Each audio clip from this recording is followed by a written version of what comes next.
Welcome to Glimpses of Grace and Glory. My son gave me this book some months ago, and I kind of set it aside. I read a little bit.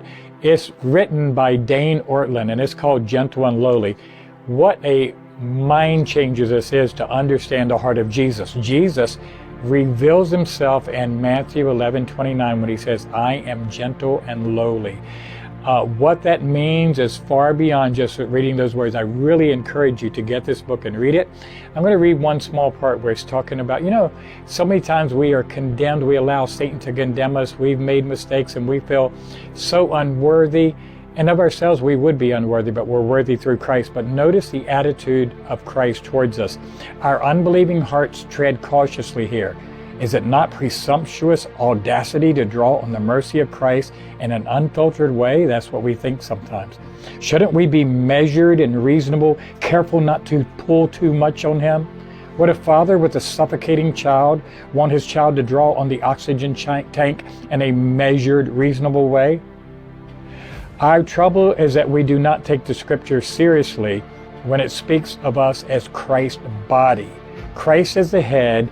We are his own body parts. How does the head feel about his own flesh? The Apostle Paul tells us he nourishes it and cherishes it. Ephesians 5:29. And then Paul makes the explicit connection to Christ, just as Christ does the church, because we are members of his body.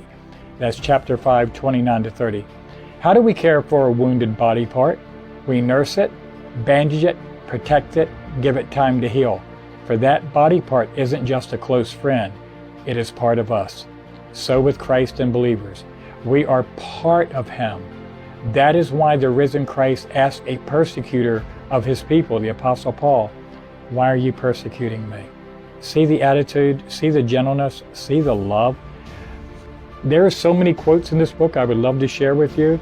Jesus Christ is comforted when you draw from the riches of his atoning work, because his own body is getting healed.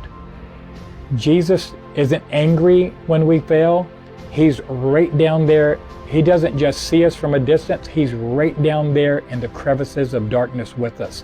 He most delights in helping us at our lowest points, not just physically, not just when we're sick, but spiritually. When we're so undone, Jesus Christ comes right down there with us and loves to take a hold of us and embrace us and lift us up. I encourage you to get this book and read it and realize the heart of Jesus Christ. It's all through the scripture. This book just quotes scripture.